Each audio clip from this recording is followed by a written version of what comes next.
My name's Jim Baker. I've been in the painting industry for 43 years now. I worked for my father when I was an apprentice, so I've been painting for quite a long time now. So things have changed a lot in that time.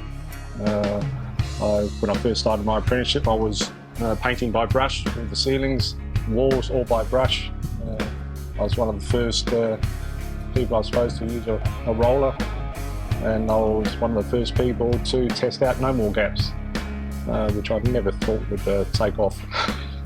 But I learnt after a few years. I thought, oh, this stuff's not too bad. I've seen a lot of changes in that 33 years. Trying to start a business from scratch is hard work because you need the client base. When I first started up, I didn't know anyone. You get all these jobs from friends and neighbours and friends of neighbours and relatives, but then that starts to run out. So you have to try and find a way to get a client base. I've written a book called How to Become a Really Successful Painter. I wrote this about 5 years ago. Actually starts from when you first pick up the phone. Answering the phone for the first time to a client is one of the most important things in your quoting a property. You have to answer it professionally, not just hello. Answering your business name, get all their details, address, phone number, and make a time when you want to go around and see them. Make sure you go there on time.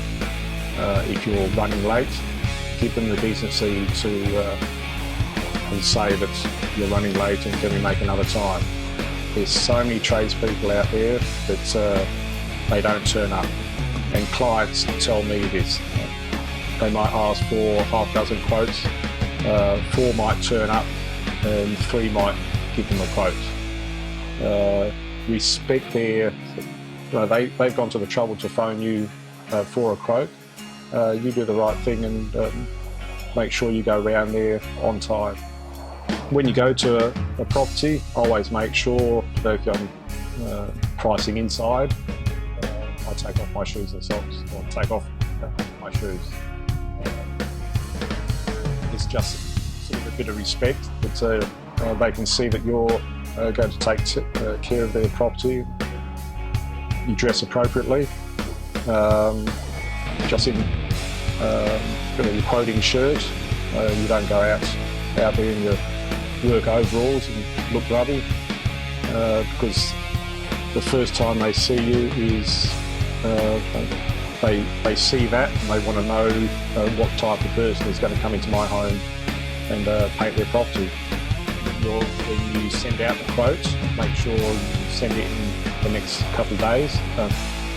Leave them hanging for weeks on end. Make sure you write it out in precise detail of every thing you're going to do. I've seen so many quotes that clients have given me that all they've said was paint interior house, $3,000. You make sure you put down exactly what products you're going to use and the line of paint you're going to use as well. You might say you're going to use Bristol or Tallman's or Dulux low sheen, but we all know that there's different values of the quality of paint. So make sure you say exactly what product you're going to use, so they can compare it to anyone else's quote. I do any jobs from sort of $1,000 to $70,000 repaints. I just finished a quite a big one in one of the better suburbs of Brisbane. It was a sort of a $12 million property. That client came from another client, which came from another client, which virtually found me when I was driving on the freeway. They saw my van. Signage is a major thing that I tell any business owner is invaluable. It's that one-sided it led to most probably 50 clients. Always ask as well when you see them where they got your name from. Like I said with the person that saw my signage on the van, if I hadn't have known where that person got my name from, I wouldn't have known how much that was worth in the future. I've got 4 people working for me now. I've had 7 apprentices working for me. One of my latest ones, she has just finished her final stage of apprenticeship, doing her last bit of tape with master painters.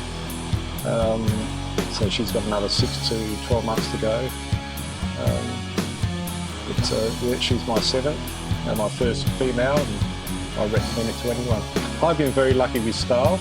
They've come to me, actually, they found me. The 4 people I've got with me now, my supervisor, he's been with me 12 years now. Employees is my ex-apprentice, he's still working with me. And I'm still in touch with all my apprentices, all 7 of them. I'm still in touch with them. Firstly, I choose a person mainly on their personality more than their skill as a painter. Because I find that you can paint, you might be a bit slow, but I think personality is extremely important on a job when you're working with clients. So yeah, personality I think is one of the major things in finding a good staff person. Training is vital. I try and train them personally. My apprentices I send to tape colleges, I either send them to skills tech or master painters. But on site, my supervisor, because I trained him when he was just an apprentice, he trains my staff now. A lot of painters think that the most important part of a quote is the price. The cheaper, the better. If they can beat someone else's price, that's what they're happy with. A few months ago, I saw a car on a driveway. I priced up this particular job. I spent about half an hour inside with a lady. I walked out, a car pulled up behind me.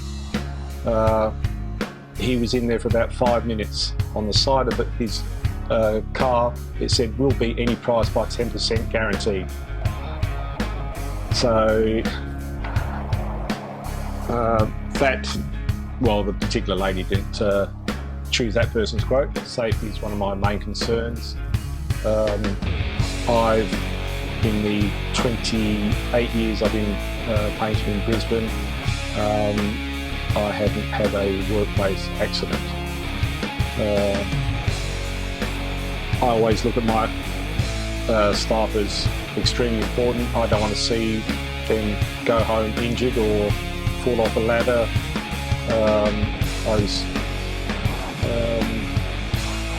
Very important to me. So I take safety very seriously. Any scaffolding we use, we make sure we've got all the safety equipment around, handrails on trestles. I keep up to date by looking at websites like your own, or through master painters. You get information through so many websites now, through HIA. So it comes to me, I have a program that I've developed as well that it shows me exactly how much I should be charging per hour. So you just put all the expenses in a column, holidays, long service, anything. It shows me what it costs to run my business. So I don't care what anyone else charges, I keep to that rate. I know a lot of people, they charge ridiculous prices, but they're the ones that's going to go broke. I've been in business for, like I said, 28 years, and I'm still going, so it must mean that I'm charging the right amount. One of my apprentice that just finished last year, I helped him start his own business, and he worked for a builder because he was recommended by an architect. Did this beautiful 3-story mansion down the Gold Coast. Perfect. I was really proud myself of what he had done. The builder went broke. So he lost $10,000 on his first job. So you have to be very careful when you're working for a client. Well, it doesn't matter what client, but you have to be careful working for a client. Make sure you get progress payments, regular progress payments, don't leave it too late. Myself, I send out a progress payment when I'm up to $8,000, so I'm never in trouble.